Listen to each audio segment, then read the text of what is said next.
I promise you, if you ask around, people will say the best unit in the game will be War God Fen or Ultimate Convenient Roy. Whether you're on the green side or the blue side, it doesn't matter.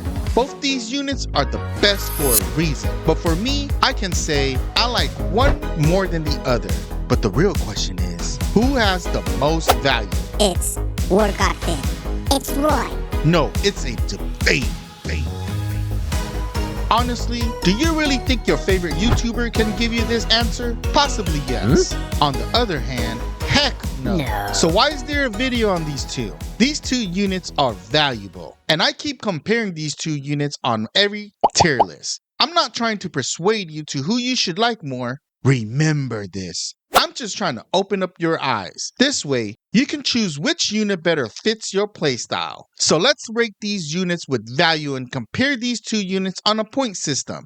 Let's get it. Who has the better slots? Both units have a 5-star physical, but War God Fen has 2 support slots, one being a 4-star, while Roy has a 5-star defense and a 4-star heal. Usually, I would automatically give a point to the unit that has a 5-star support slot. But in this case, a defense equipment for Roy is actually really useful. So War God Fen will receive 1 point, but Roy will receive 0.5 since it does have value in this kit. Now, War God Fen's skill is the best in the game, which I would like every top tier unit to have. A minimum of 50 arts per use from the skill. Roy heals his own status condition, but is limited to faint, paralysis, seal, and freeze, which is useless in most of the content. So War God Fen gets 1 point here. Now their arts, War God Fen increases all allies' accuracy and equipment CT recovery by 40% for 20 seconds. And Roy has an 80% chance to inflict ultimate freeze for 7 seconds, meaning the team can crit. War God Fen gets another point here, but I'm not counting out Roy's ultimate freeze, so he'll get 0.5 as well. Now their true art, War God Fen's fighting animation and speed of impact of his true art is slow as heck, which is the least favorite part of his whole kit for me, and for 20 seconds increases all allies crit rate by 100%, providing arching for the team and 4 arcs per second, and super crit by 20%. For Roy, he increases water allies break power by 100% for 30 seconds, which is really niched, so 1 point goes to War God Fen. Now their super arts, War God Fen increases his super crit by 40%, crit rate by 100%, and increases his attack by 100% for 40 seconds. Roy, on the other hand, for 20 seconds, he increases all allies art by 7 per second and physical damage by 150%. Which he is a type B art generator. 7 arts per second is a good amount for overtime art gen, and he increases physical damage to the whole team. I really wish he had this on his true art instead. But for the points, I'm giving it to Roy. But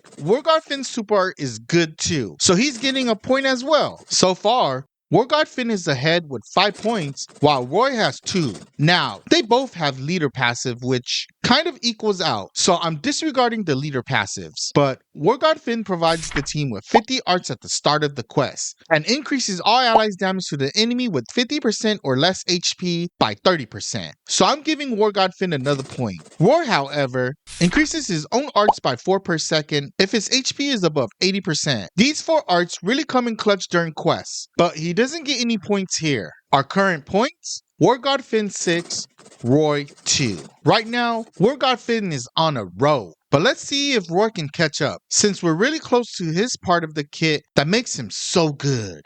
By the way, I currently have 937 subscribers at the time of recording. Thanks, you guys. I make videos like this for you, but 75.6% of you guys are still not subbed. So help out the channel by clicking that like and subscribe button. Help the channel reach our first goal of 1,000 subscribers.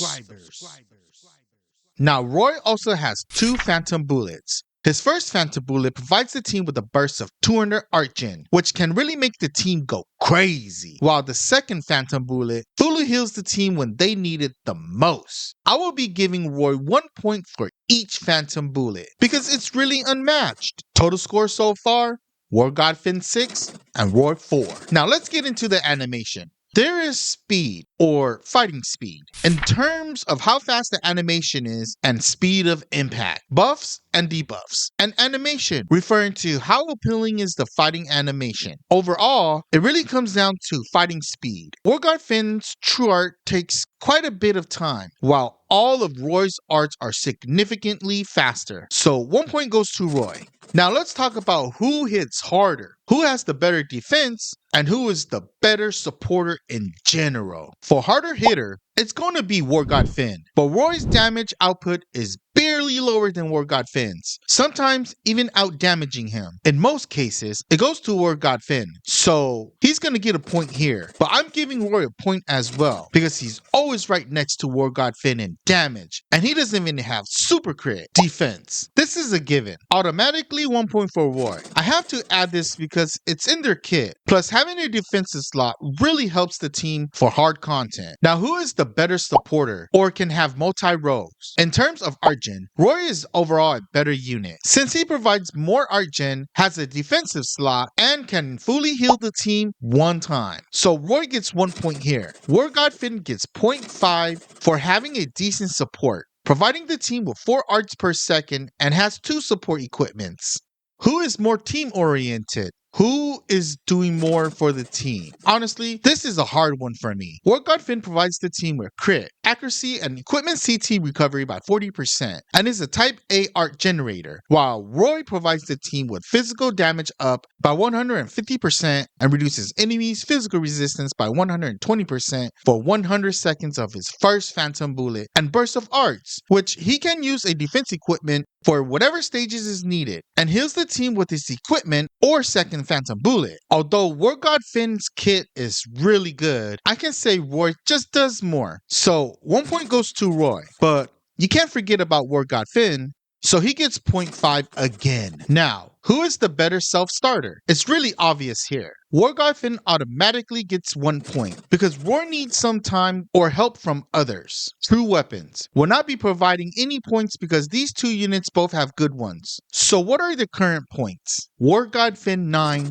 Roy 9. So who is the best unit between these two? You can determine the answer yourself. Don't let someone else determine it for you. If you like one more than the other, go with that. I know my choice. I simply respect others' opinion. There's nothing to get mad over. But if you want to debate, I can do that. This point system at the end of the day really doesn't matter because there are still missing variables that I may have not considered. So take this and make your own decision. And truthfully, I really tried hard not to be biased. If you want to know who I chose, well, it's the blue side. Ultimate Convenient Roy. For me, he just does more. You don't have to have the same thought process as me. When it comes down to GS, it's really about preference. Check out the DOT video if you're struggling with specific stages, or the top 5 strongest unreleased units. Don't forget to like, subscribe, ring the notification bell so you don't miss out on future content. Stay grinding. Aim for the W, and you know what they call me.